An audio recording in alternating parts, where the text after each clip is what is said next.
अध्याय 51 मित्र बनाना। ओ जू, ये युवा बालक कौन है? ये देखकर कि बूढ़ा जू उसकी उपेक्षा कर रहा था, बूढ़े जू ने अपनी भौहों को थोड़ा सा तान लिया। जब उन्होंने वांग शियान को अपने पोते को छूने के लिए आगे बढ़ते देखा तो उन्होंने धीरे से सवाल पूछा। एक युवा विशेषज्ञ, ओल्ड किन को शब्द कहने से पहले बूढ़ा सू रुक गया। बूढ़ा किन थोड़ा अवाक रह गया। एक युवा विशेषज्ञ, ओल्ड ज्यू से निकलने वाला शब्द बेहद असामान्य था, ये देखते हुए कि उनकी ताकत रिवटाउन में शीर्ष 5 में थी। इसके अलावा उन्होंने अपनी ताकत में भी एक सफलता हासिल की थी। ऐसे में उन्होंने किशोर को हैरानी से देखा। वांग शियान को छोटे लड़के की स्थिति के बारे में तब पता चला जब उसने अपने शरीर में कुछ ड्रैगन ऊर्जा इंजेक्ट की। उनके दाहिने गुर्दे में जन्मजात कुछ बढ़ रहा था और इसने उनके गुर्दे को आपस में जोड़ दिया।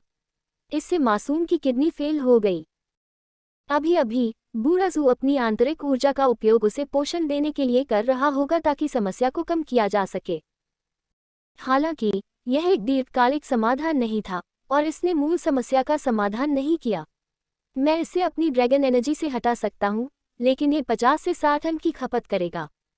वांग शियान ने खुद पर विचार किया और दो बुजुर्गों को देखने के लिए अपनी ठुड्डी उठाई। वांग जियान, क्या आप ओल्ड किन के पोते का इलाज कर सकते हैं? युवा आदमी, इसे करने का कोई तरीका? दोनों बुजुर्गों ने जल्दी से वांग शियान से पूछा। ओल्ड किन विशेष रूप से उसके उत्तर की प्रतीक्षा कर रहा था। वांग शियान ने धीरे से सिर हिलाया। हाँ, वहाँ एक रास्ता है। वास्तव में, क्या आप वास्तव में मेरे पोते की बीमारी का इलाज कर सकते हैं? वांग शियान की बात सुनकर बेग को पकड़ने वाला हाथ कांप रहा था क्योंकि ओल्ड किन ने अविश्वास में एक बार फिर पूछा। मास्टर, आप मेरे बेटे को बचा सकते हैं? अधेड़ उम्र का आदमी अचानक खड़ा हो गया और उत्तेजना में बोला। हाँ, मैं अभी कर सकता हूँ। वांग जियान ने सिर हिलाया। जब तक आप उसे ठीक कर सकते हैं, पूरा किन परिवार आपका आभारी रहेगा। मुझे आशा है कि आप मेरे पोते को बचा सकते हैं। वांग जियान की बात सुनकर ओल्ड किन के गाल हल्के से लाल हो गए और उन्होंने अपनी छड़ी को कसकर पकड़ लिया। जरूर, वांग शियान ने छोटे साथी के सिर पर हाथ फेरा और कहा, चलो चलते हैं। मैं तुम्हारी बीमारी दूर कर दूंगा। भाई, क्या तुम सच में मुझे ठीक कर सकते हो? छोटा साथी उसे देख रहा था क्योंकि उसकी आंखें लाल हो गई थीं। हाँ बिल्कुल, ये थोड़ी देर में हो जाएगा। वांग शियान मुस्कुराया और उसे ऊपर ले गया। 10 मिनटों, बस मुझे 10 मिनट दीजिए। वांग जियान, आप इस कमरे का उपयोग कर सकते हैं। हम आपको परेशान नहीं करेंगे, बूढ़ी सू ने झट से कहा। ठीक है। वांग शियान ने सिर हिलाया और छोटे लड़के को कमरे में ले गया। छोटा लड़का आज्ञाकारी था और वांग शियान को एकटक घूर रहा था। वह अपनी चमकती आंखों से उसका इंतजार कर रहा था। वांग शियान ने कमरे में प्रवेश किया क्योंकि वह दुनिया को आग लगाने से बचना चाहता था क्योंकि छोटे लड़के को ठीक करने में केवल कुछ सेकंड लगे। उसे रडार के नीचे रहना पड़ा। आखिरकार उसे अभी अजेय होना बाकी था। ओल्ड ज्यू, क्या वह वास्तव में ऐसा कर सकता है? ओल्ड किन ने वांग जियान को अपने पोते को कमरे में ले जाते हुए देखा। फिर वह ओल्ड जू की ओर मुड़ा और ऐसे शब्द बोले जो एक साथ नहीं लटकते। अगर उसने कहा कि वह कर सकता है, तो वह कर सकता है। ओल्ड जू ने आत्मविश्वास से सिर हिलाया। उसने ओल्ड किन को देखा। बूढ़े किन, आज तुम्हारी किस्मत अच्छी है क्योंकि तुम वांग जियान से मिलने में कामयाब रहे। आराम करो, क्या मैं अब अच्छा नहीं लग रहा हूँ? बूढ़ा जू अपने चेहरे पर मुस्कान के साथ बोला। बूढ़ा किन उसकी बातों से थोड़ा अवाक रह गया। वह खुली आंखों से देखता रहा। बूढ़ी जू, क्या तुम कह रही हो कि तुम्हारी चोट था? बूढ़ा किन मुस्कुराया और सिर हिलाया। ओल्ड किन के हाव भाव में बदलाव आया। उसने बड़े आश्चर्य से उस कमरे की ओर देखा। उनके अलावा रिवटाउन में हर कोई ओल्ड ज्यू के बारे में जानता था। उन्हें गंभीर चोटें आई थीं और उन्होंने उनके लिए कई डॉक्टरों का दौरा किया था, लेकिन ये स्पष्ट किया गया कि वह 2 साल से अधिक जीवित नहीं रह सकता। रिवटाउन में सभी ने सोचा कि ज्यू परिवार अंततः गिर जाएगा, लेकिन किसी को उम्मीद नहीं थी कि ज्यू परिवार के पुराने मास्टर ठीक हो जाएंगे और अपनी ताकत में सुधार करेंगे। इससे सभी हैरान रह गए। जब ओल्ड किन ने इस बारे में सुना तो वह अपने पोते को ओल्ड जू में ले आया ताकि वह बीमारी को कम करने में मदद कर सके। उन्होंने कभी उम्मीद नहीं की थी कि उनका इतना अद्भुत मुकाबला होगा। पतन की आशा है पिताजी, पतन की उम्मीद है। बगल में खड़ा अधेड़ उम्र का व्यक्ति उनके अप्रत्याशित सौभाग्य से बहुत खुश हुआ। वह इतना खुश था कि उसने एक बच्चे की तरह व्यवहार किया। बूढ़े किन की आंखें रोमांच से भरी हुई थीं और उसने धीरे से सिर हिलाया। पूरे किन परिवार ने अपने इकलौते पोते के लिए बहुत मेहनत की थी। अंततः उन्हें इससे राहत मिली। बूढ़ी जू, फिर तुमने उसे कैसे चुकाया? बूढ़े किन ने झिझकते हुए बूढ़े जू को देखा और उससे सलाह ली। चुकौती। बूढ़ा जू मुस्कुराया, फिर तो यह एक संयोग था। मेरे पोते जियो जिंग ने गलती से वांग जियान को नाराज कर दिया, इसलिए मैंने उन्हें मुआवजे के तौर पर $10 मिलियन दिए। हालांकि वांग शियान दयालु था, उसने मेरे मेडिकल फीस के रूप में पैसे लिए। यह बूढ़ा किन अवाक रह गया। इतनी अच्छी बात कैसे हो सकती है? वांग जियान एक दयालु व्यक्ति हैं। किसी के साथ ईमानदारी से व्यवहार करें और स्वाभाविक रूप से दूसरा पक्ष एहसान वापस करेगा। ओल्ड किन, आप उन्हें कुछ ईमानदारी के साथ पैसे दे सकते हैं। ओल्ड सू ने सोचा और कहा, धन्यवाद ओल्ड सू, अगर आपको कोई मदद चाहिए तो कृपया मुझे बताएं। ओल्ड किन ने अपना सिर हिलाया और ओल्ड सू से कृतज्ञतापूर्वक बात की। जरूर। बूढ़ा सूई आश्चर्य से अचंभित रह गया। किन परिवार भले ही एक प्राचीन मार्शल आर्टिस्ट परिवार की पृष्ठभूमि से नहीं आया हो, लेकिन उनके पास सबसे मजबूत समर्थन था, यहाँ तक कि सरकार से भी। यहाँ तक कि प्राचीन मार्शल आर्टिस्ट परिवार भी किन परिवार को नाराज करने की हिम्मत नहीं करेंगे। भाई, तुम कमाल हो। मैं अब बीमार महसूस नहीं कर रहा हूँ। लिविंग रूम में एक बचकानी आवाज ने लोगों को बाधित कर दिया। बूढ़े किन और अधेड़ उम्र के आदमी ने चारों ओर घूमकर मुस्कुराते हुए छोटी पतंग को देखा। उसके गाल गुलाबी थे जैसे ही उसने वांग जियान का हाथ खींचा और खुशी खुशी कमरे से बाहर चला गया।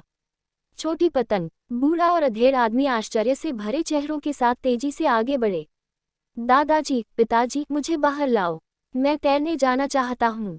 छोटा लड़का बोलते ही मुस्कुरा दिया। जरूर जरूर। अधेड़ उम्र के आदमी ने छोटे लड़के को अपनी बाहों में ले लिया और उसके गाल पर जोर से चूमा। किनारे खड़े होकर ओल्ड किन की आंखों में आंसू आ गए। उनके पोते का स्वास्थ्य हमेशा उनके दिमाग पर एक बोझ रहा था। वांग जियान, मेरे पोते को बचाने के लिए धन्यवाद। धन्यवाद। ओल्ड किन ने वांग शियान को देखा और उसे प्रणाम किया। आपका स्वागत है, वह प्यारा भी है। वांग शियान हंसे और अपना सिर हिला दिया।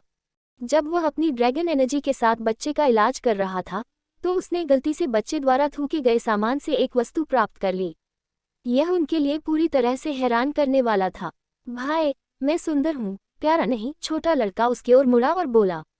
उसे अब धन्यवाद, अधेड़ उम्र के व्यक्ति ने लिटिल काइट को बताया। उनके पुत्र का जन्म तब हुआ जब वे मध्यावस्था में थे। उनकी सबसे बड़ी इच्छा अपने बेटे को स्वस्थ रूप से बड़ा होते हुए देखना था। धन्यवाद भाई जी, छोटा लड़का मुस्कुराया। वांग जियान, ये मेरे पोते की चिकित्सा फीस है। ये बहुत अधिक नहीं है, लेकिन यह मेरी प्रशंसा का प्रतीक है। पिन नंबर कार्ड के पीछे के अंतिम 6 अंक होते हैं। ओल्ड किन ने एक कार्ड निकाला जिसे उन्होंने अभी अभी तैयार किया था और सम्मानपूर्वक वांग शियान को सौंप दिया। मैं किंग गुओ हुई, रिवरटाउन में कुछ शक्ति रखता हूँ। अगर आपको भविष्य में कोई मदद चाहिए तो आप मुझे सीधे कॉल कर सकते हैं। मेरे पोते के इलाज के लिए आपको चुकाने के लिए ये कभी भी पर्याप्त नहीं है। मैं पैसे को इलाज की लागत के रूप में रखूंगा। आपको बाकी को गंभीरता से लेने की जरूरत नहीं है। वांग शियान ने मुस्कुराते हुए कार्ड लिया। सबसे पहले, लड़का सुंदर और अच्छे व्यवहार वाला था। दूसरा, उसने पैसे के लिए ऐसा किया। उनके पास केवल $5 मिलियन बचे थे। ये कुछ कम नहीं था, लेकिन बहुत ज्यादा नहीं था। इसलिए उसने लड़के के इलाज के लिए अपनी कुछ ड्रैगन ऊर्जा को समाप्त कर दिया। इसके अलावा वो कुछ दोस्त बना सकता था और अपना नेटवर्क बना सकता था। उसी समय उन्हें अप्रत्याशित रूप से एक खजाना प्राप्त हुआ। ये सौदा उनके लिए फायदे का सौदा था। अध्याय 52, हम लड़ते हैं 1। वांग जियान, तुम्हारा गृहनगर कहाँ है? यह अभी भी पहली बार है जब मैंने किसी को रिवरटाउन में आप जैसे शक्तिशाली के रूप में जाना है। ओल्ड किन, तुम सच में विनम्र हो। मैं उतना शक्तिशाली नहीं हूँ जितना आप सोच सकते हैं। ये केवल कुछ सरल चिकित्सा तकनीकें हैं। मैं पेंगझोउ से था। यदि कोई दुर्घटना नहीं होती है तो मैं बहुत अच्छी तरह से रिवरटाउन में एक लंबी अवधि के लिए रह सकता हूँ। हे, यदि आपकी चिकित्सा तकनीकें सरल होती तो कोई महान तकनीकें नहीं होती। सेक्रेड फॉलोअर्स गिल्ड और मेडिकल संत के शिष्य उतने महान नहीं हैं जितना कि उनकी प्रतिष्ठा बताती है। वांग शियान वास्तव में इसमें महान हैं। अपने बेटे की बीमारी के लिए मैंने उत्तर से लेकर दक्षिण तक लगभग सभी अस्पतालों से संपर्क किया है। एक डॉक्टर के पास आमतौर पर एक दयालु हृदय होता है। भाई वांग शियान के पास ऐसी असाधारण चिकित्सा तकनीक होने का कारण उनके युवा शिष्ट हृदय से बहुत कुछ है। तुम लोग आकाश तक मेरी स्तुति कर रहे हो। मैं अभी सिर्फ 20 साल का हूँ और ये सारी तारीफें बर्दाश्त नहीं कर सकता। नहीं तो मैं अहंकारी हो जाऊंगा। हाँ, लिविंग रूम में वांग शियान ओल्डकिन और ओल्डसू के साथ बातचीत कर रहा था। सू जियाहुआ और ओल्डकिन के बेटे का इरादा वांग जियान की अच्छी किताबों को पाने का था, क्योंकि वे बातचीत के साथ आगे बढ़ रहे थे। सू जिन के पास योगदान देने के लिए कुछ भी नहीं था और न ही उन्होंने बीच में आने की हिम्मत की। उसने जो कुछ किया वह दूसरों के लिए चाय डालना और साथ में हंसना था। ओल्डकिन और ओल्डसू के लिए वे असाधारण पृष्ठभूमि वाले एक आधिकारिक पद पर थे। उनके चारों ओर स्वाभाविक रूप से एक आभामंडल था। जहां तक वांग शियान की बात है, वह ओल्डसू और ओल्डकिन के साथ आसानी से चैट करते समय असहज नहीं था, क्योंकि उसके पास दिव्य ड्रैगन का स्वभाव था। सू जियाहुआ और अधेड़ उम्र के व्यक्ति को थोड़ी हैरानी हुई कि इतनी कम उम्र में वांग शियान अपने पिता के साथ स्वतंत्र रूप से देखभाल करने में सक्षम थे। ये कुछ ऐसा था जो वे स्वयं नहीं कर सकते थे। रिवरटाउन की युवा पीढ़ी में कोई भी ऐसा नहीं था जिसकी तुलना उनसे की जा सके। मैंने जियो जिंग से सुना कि वांग शियान अब एक रेस्तरां चला रही है। क्या मैं जान सकता हूँ कि यह कहाँ स्थित है, ताकि जब हम मुक्त हों तो मैं जाकर कुछ भोजन प्राप्त कर सकूं? हे, बूढ़ा जू हंसा। मैंने एक ऑपरेटिंग रेस्तरां खरीदा। ये रिवरटाउन विश्वविद्यालय के आसपास के क्षेत्र में है। मेरा मानना है कि ओल्डसू और ओल्डकिन ने इसके बारे में पहले सुना होगा। इसे फर्स्ट ग्रेड रेस्तरां कहा जाता है, वांग जियान ने उत्तर दिया। ओह, प्रथम श्रेणी का रेस्तरां। मैंने कभी नहीं सोचा होगा कि भाई वांग शियान ने फर्स्ट ग्रेड रेस्तरां खरीदा है। ये रेस्टोरेंट रिवरटाउन में काफ़ी मशहूर है। उस स्थिति में जब हमारे पास समय होगा तब हम आपसे मिलने आएंगे। ओल्डकिन ने आश्चर्य के साथ टिप्पणी की। जरूर, कोई समस्या नहीं है। आपका स्वागत से अधिक होगा। जब तुम लोग आ रहे हो तो मुझे पहले से सूचना देना याद रखना, ताकि मैं तुम्हारे लिए कुछ तैयारी कर सकूं। वांग शियान हंसा। हाँ, महान। ओल्डसू और ओल्डकिन ने अपना सिर हिलाया। वे स्वाभाविक रूप से खुश थे कि वे वांग जियान जैसे असाधारण व्यक्ति के साथ दोस्ती करने में सक्षम थे। जहां तक वांग शियान की बात है, उन्हें ओल्डसू और ओल्डकिन की अच्छी छाप थी। व्यक्ति के बोलने और व्यवहार करने के तरीके से दूसरे व्यक्ति के गुणों का पता लगाया जा सकता है। इसके अलावा उन्होंने उनके साथ एक आनंदमय बातचीत भी की। अरे हाँ, भाई वांग शियान, मैं आज रात भोज का आयोजन करूंगा। उस समय रिवरटाउन के कई अभिजात वर्ग होंगे। यदि आप स्वतंत्र हैं तो हमसे जुड़ें। ओल्डकिन ने उसे अचानक आमंत्रित किया। मैं वास्तव में किसी को नहीं जानता, इसलिए मुझे लगता है कि मैं नहीं जाऊंगा। वांग शियान थोड़ा अचंभित हुआ और उसने अपना सिर हिला दिया। इन दो बूढ़ों को यही जानना काफी है। उस समय बूढ़ा सू अपने परिवार को भी साथ लेकर आएगा। चूंकि भाई वांग शियान रिवरटाउन में बढ़ना चाहते हैं, फिर भी अधिक लोगों को जानना फायदेमंद होगा। बूढ़ा किन मुस्कुराया। हम ठीक है। अपना सिर हिलाने से पहले वांग शियान कुछ देर के लिए हिचकिचाया। ठीक है, क्या आप दोपहर में हमारे साथ लंच करना चाहते हैं?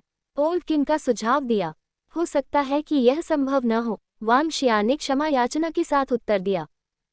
जब मैं एक दोस्त की प्रतीक्षा कर रहा था, तब मैं इधर उधर देखने आया था। ये थोड़ी देर में संभव नहीं हो सकता है। जैसे ही वह बोल रहा था, उसकी जेब में रखा फोन अचानक बज उठा।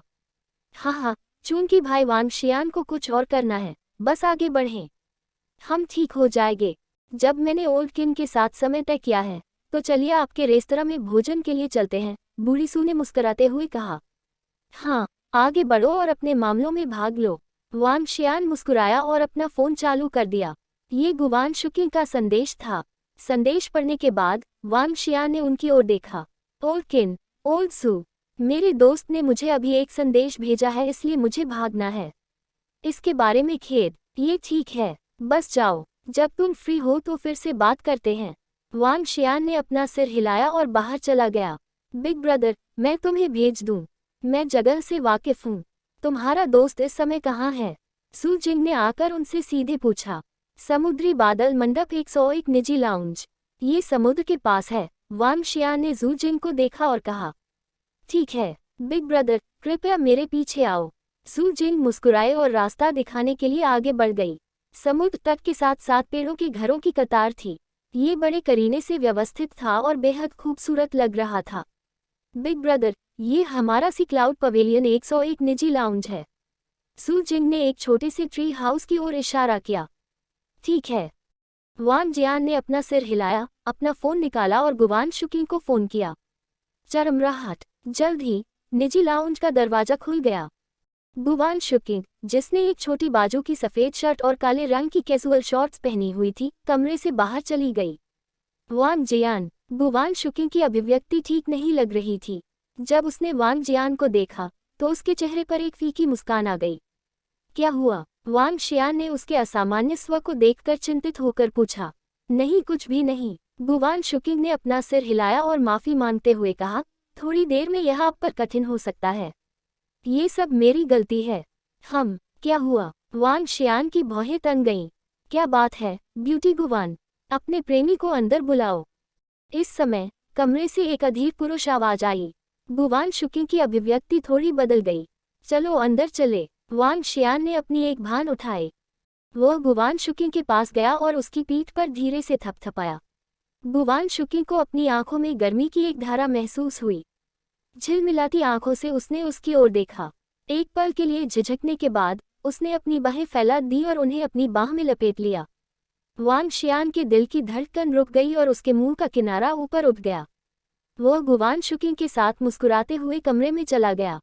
जब उसने कमरे में प्रवेश किया तो वांग शियान ने कमरे में 4 युवक और 3 युवतियों को बैठे देखा। जब प्रवेश द्वार पर बैठे आदमी ने गुवान शुकिंग को वांग जियान के साथ अपनी बाहों में भरकर अंदर आते देखा तो उसकी आंखों में उदासी छा गई। सभी को नमस्कार। वांग शियान उन्हें देखकर मुस्कुराया। कमरे में मौजूद चारों युवक बिना रिजर्वेशन के उसकी तलाशी लेने लगे।